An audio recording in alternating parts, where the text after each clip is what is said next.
Realizada la presentación inicial, voy a compartir mi pantalla para poder exponer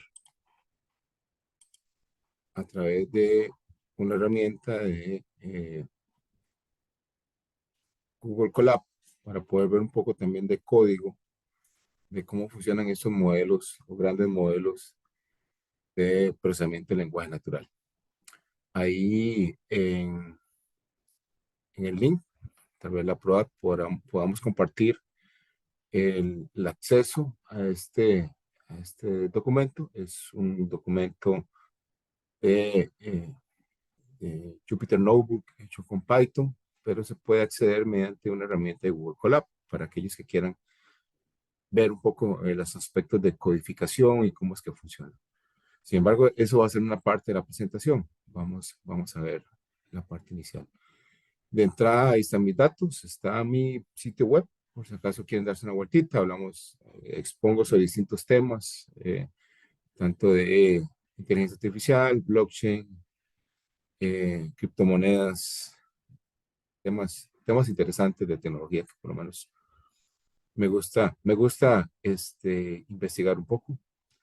También mi LinkedIn, por si acaso quieren darse la vueltita. Pero vamos a ir de lleno a la parte de la agenda. Básicamente son 6 puntos inicialmente los que voy a desarrollar dentro de este espacio de 30 minutos que nos tienen asignado los organizadores y con el fin de respetar el tiempo de mis estimables colegas. Primero es cómo entendemos nuestra vida, cómo considero yo que estamos entendiéndolo, ese derecho a intimidad. ¿Qué es inteligencia artificial? Muchas veces cuando hablamos de inteligencia artificial, eh, creemos que es algo como muy esotérico, muy misterioso, pero vamos a ver de lleno, por lo menos hacer una pincelada de qué significa inteligencia artificial cuando estamos hablando de esa inteligencia artificial. Cómo han evolucionado los modelos de procesamiento del lenguaje natural, sobre todo con la llegada de una arquitectura de redes que se hizo en el 2017, que se denomina los Transformers. Vamos a ver, eso fue como el boom. A partir de ahí hubo como un despertar de los modelos de procesamiento de lenguaje natural. Básicamente todos los grandes modelos que existen actualmente de lenguaje natural están basados en la arquitectura de alguna u otra forma, variantes de la arquitectura expuesta en un paper. eh,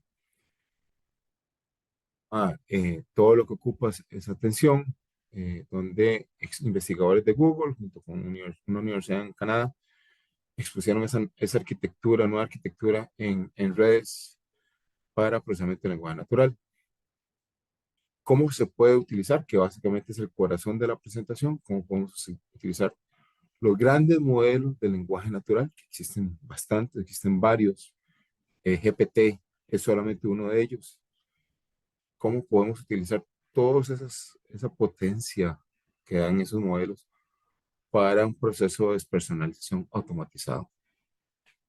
Vamos a hacer un repaso somero de dos de ellos, uno que se denomina BERT y otro GPT, ¿verdad? Que es básicamente sobre el cual corre ChatGPT, que yo creo que ha sido un boom desde que se lanzó. Ha pasado un poco esa ola, pero básicamente es conocido por una gran cantidad de personas. Eh, Como todo, ¿verdad? Todo producto humano, hay errores en inteligencia artificial. ¿Qué tipo de errores se pueden visualizar en el uso de lenguajes naturales para despersonalización? Y me voy a permitir hacer algunas recomendaciones finales eh, en el momento que compartamos la necesidad de automatizar los procesos de despersonalización de documentos, sobre todo documentos públicos, con el fin de facilitar el acceso de la sociedad a esos documentos. Parto de una idea que para tener una vida es necesario tener una vida privada, si eso es lo que uno desea, ¿verdad? Tener básicamente todo esto parte en una gran manera de el derecho al olvido, la posibilidad de olvidar cosas, digamos, que tal vez no sean, no sean de mi interés, que se recuerden mucho tiempo después y que me puedan afectar en mi ámbito personal. Ok, vamos al primer punto de la agenda. Cuando voy a desplegar cada uno de estos viñetas, va a haber tanto texto como código. No, no vamos a hacer un detalle del código, nada más como unas referencias, porque esa no es la idea, pero sí un poco para entender cómo es que funciona por dentro todo esto que estamos hablando. La primera parte es una parte conceptual, por lo menos mi percepción sobre el tema. Eh, es importante que siempre que hablemos, ¿no? Que sucede muchas veces, hablamos del derecho a intimidad y me parece que se nos olvida que no es un derecho que exista aislado por sí mismo. Ese ejercicio del derecho a la intimidad, que es un derecho importantísimo para el desarrollo de la vida en democracia, se contrapone a otros derechos.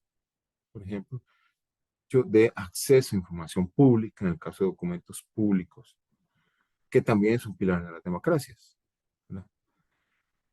El periodo que dura o que se dure una administración despersonalizando documentos para poder subir esos documentos a sus herramientas de búsqueda.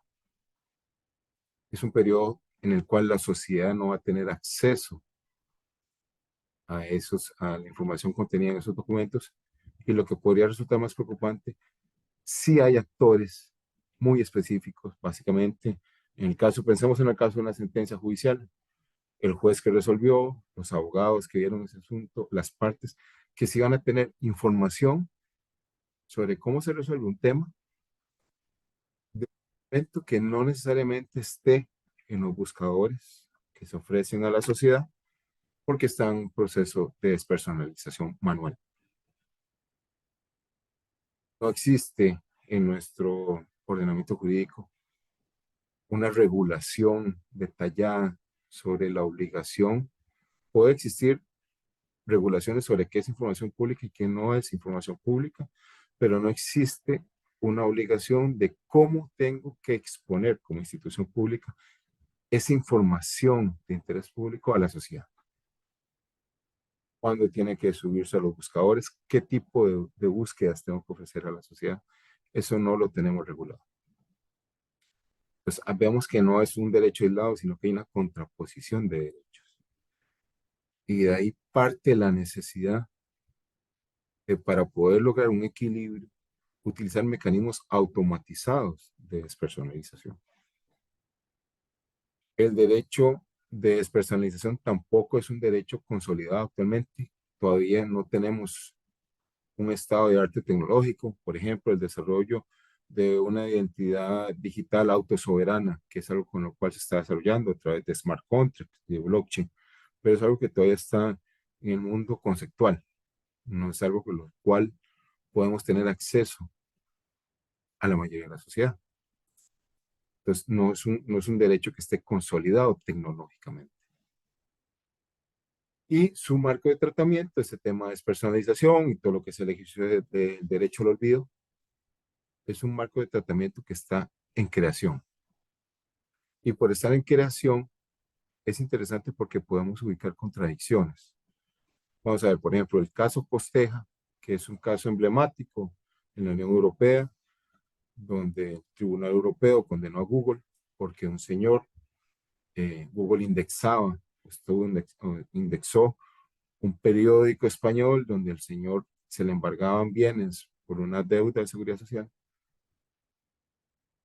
El Tribunal Europeo condenó a Google, ¿verdad? A pesar de que Google decía que él simplemente estaba indexando información. El Tribunal Europeo no obligó al periódico a bajar esa publicación. Dijo que no, que la idea era hacerlo público, pero no necesariamente tan público. Pero interesante la contradicción es que a pesar que sea una sentencia que busca el derecho al olvido, es una sentencia que no está despersonalizada al día de hoy, a pesar que se emitió en el 2014. Es decir, lo que la sentencia le pide a un tercero que haga, la misma sentencia no lo está haciendo.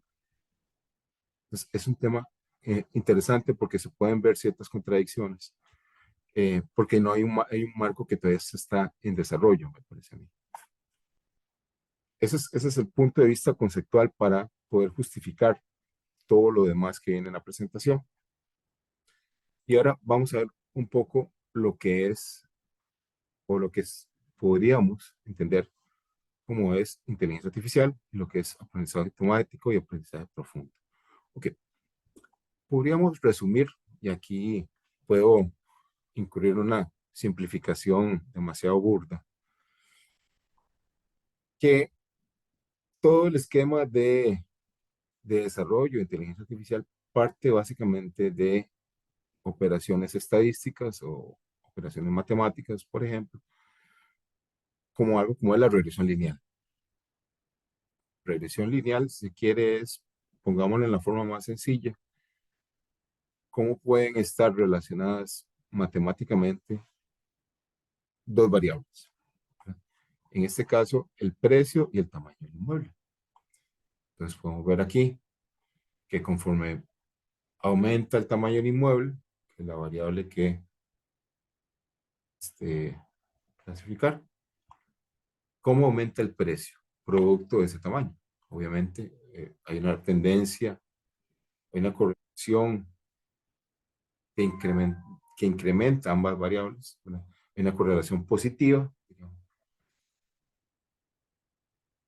Y uno lo que podría decir es que todo el desarrollo de la inteligencia artificial de alguna u otra manera se basa en este tipo de relaciones, ¿verdad?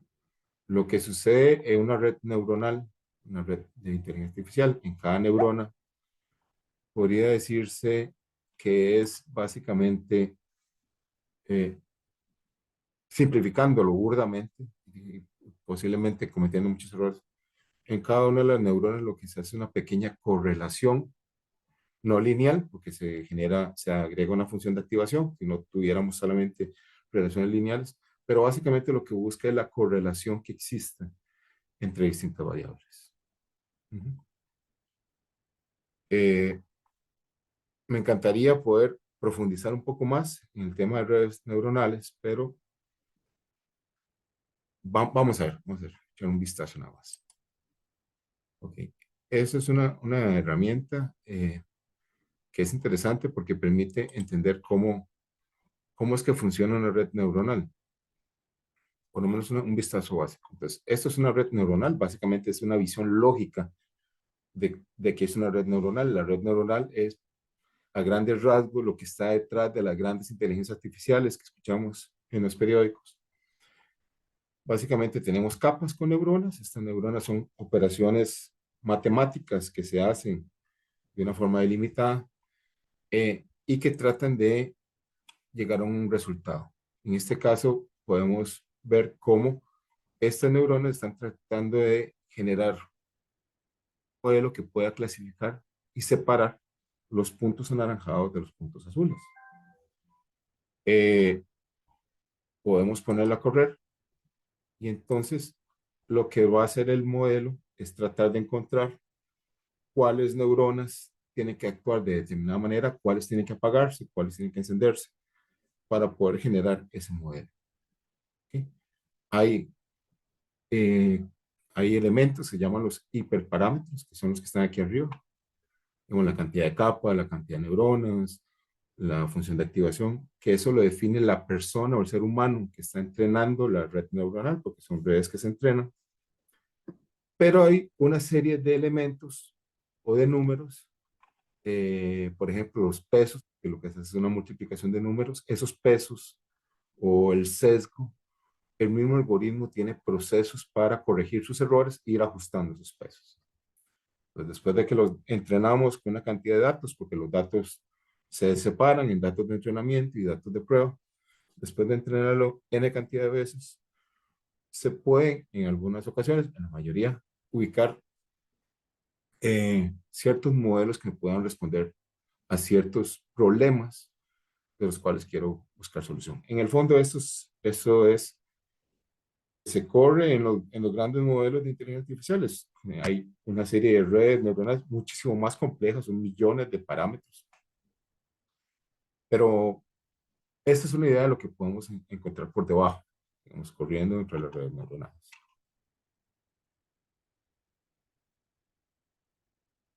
El campo específicamente de la inteligencia artificial, eh, que ha tenido este boom en los últimos 2 años, 3 años, digamos, ha sido el procesamiento natural, es decir, estamos logrando que las máquinas o haya modelos que nos entiendan, con los cuales podemos chatear, podemos conversar, pueden ubicar el contexto de una conversación. Y eso ha sido toda una evolución histórica a través de estos modelos, ¿verdad? Eh, Al principio estas redes, antes de la llegada de los Transformers en el 2017, básicamente era más, más o menos redes, lo que se denominan redes recurrentes. O sea, la red trabajaba como trabajamos los seres humanos para entender el lenguaje escrito o entender el lenguaje verbal. Básicamente, por ejemplo, en el lenguaje escrito, lo que hago es un recorrido de las frases, de izquierda a derecha en español, y voy tratando de dar entendimiento a cada una de las palabras, ¿verdad? De forma recurrente. Bueno, o sea, vamos leyendo palabra por palabra entre una frase y después tratamos de entender el sentido de la oración. ¿Sí? Eh, Esto tenía grandes problemas a la hora de entrenamiento de las redes porque al ser secuenciales, ¿verdad? Obligaba a que los modelos duraban demasiado en entrenarse y tenían cierto tipo de errores, tendían lo que se denominaba al olvido, porque básicamente al hacer operaciones matemáticas, cuando eran frases o textos muy largos, cuando estaban en las últimas palabras, básicamente las primeras ya sabían, permítanme escoger aquí, las primeras ya se habían difuminado, por decirlo así. Entonces era muy fácil perder el contexto de dónde se estaba hablando. Entonces, al principio eran redes neuronales recurrentes. Eh, este campo que estamos hablando aquí, ¿verdad? Básicamente, si lo viéramos, la inteligencia artificial es con una gran sombrilla. Dentro de esa gran sombrilla tenemos lo que es el machine learning, aprendizaje de máquina. Y dentro de ese aprendizaje de máquina hay un aspecto muy específico que básicamente se basa en el uso de redes neuronales, porque hay otros algoritmos también por el cual hacer de máquina, digamos que las máquinas puedan aprender. La red neuronal es como la joya de la corona dentro de la inteligencia artificial al día de hoy. ¿Okay?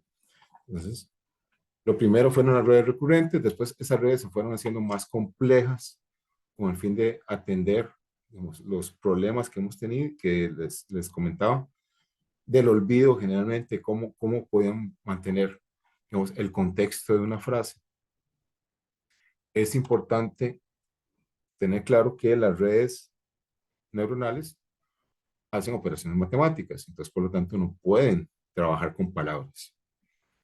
Para poder trabajar con palabras, lo que hacen es agarrar una frase, como estamos viendo aquí, la tokenizan, o sea, la convierten en tokens, ¿verdad? Básicamente es parte de una frase, las palabras inclusive en partes más pequeñas, de acuerdo con cómo está entrenado ese modelo, y a partir de ahí le asigna números a las palabras. Hay distintos esquemas de tokenización. Tratan de, al dar números, tratan de que los números más similares sean palabras que tengan algún tipo de relación.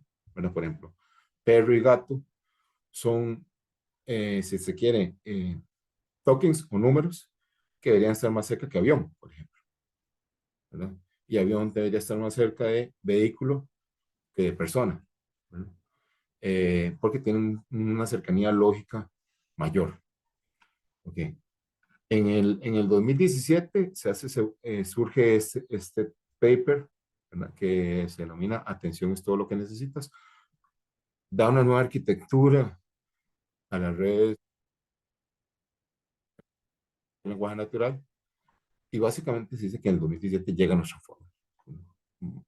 Cuando nos dicen transformer, podemos pensar en algo como esto, pero básicamente son modelos de la forma como se establecen o se ordenan las redes neuronales. Básicamente son varios tipos de redes en un solo conjunto que hacen distintas funciones. Eso es un transformer.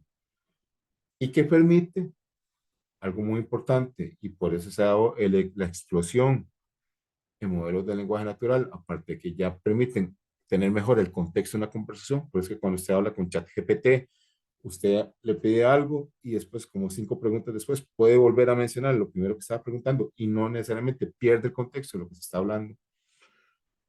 Es a través de este modelo. Y algo muy importante, y es sobre todo por eso se ha dado el boom, al no trabajar de forma recurrente, sino poder trabajar de forma paralizada, o sea, no agarrar un texto y lo lee palabra por palabra, sino agarrar un párrafo y lo procesa, permita hacer aplicar, utilizar el hardware de forma paralela. Entonces, su proceso de entrenamiento es muchísimo más acelerado que lo que se hacía anteriormente. Y a partir de este del año 2017, lo podemos ver aquí, pues, aquí hay un árbol, surge y hace una explosión de modelos de procesamiento del lenguaje natural, ¿verdad? De distintas formas. Hay abiertos, hay cerrados, hay modelos que usted puede bajar, hay modelos que están en la nube y usted no puede bajarlos, solo puede accederlos mediante una interfaz de programación, ¿verdad? Ejemplo de GPT, ¿verdad? Y hay una explosión de modelos de procesamiento del lenguaje natural. Ahora bien, dentro de esos modelos de lenguaje natural, hay un campo específico muy interesante y que nos pueden servir para el tema de despersonalización, que básicamente que es la identificación de entidades. Se puede dar un párrafo, un documento a un modelo ya entrenado y este modelo permite detectar, por ejemplo, cuáles personas se ubican en ese párrafo, ¿verdad? Eso habilitaría, ¿verdad?, un proceso de despersonalización automatizada, porque básicamente yo le puedo darle como insumo N cantidad de documentos, imaginemos 10.000 documentos, eso es decir, ubíqueme todas las personas en todos esos documentos, agarre el documento y elimine y póngale una frase despersonalizada, entre paréntesis, en cada uno de los documentos. ¿Okay? Entonces, eso disminuye los tiempos en los cuales se puede dar acceso público a esos documentos, hablando de documentos públicos, digamos que se puede usar en ambos, en tanto el sector privado, el sector público, pero pensando principalmente en documentos públicos.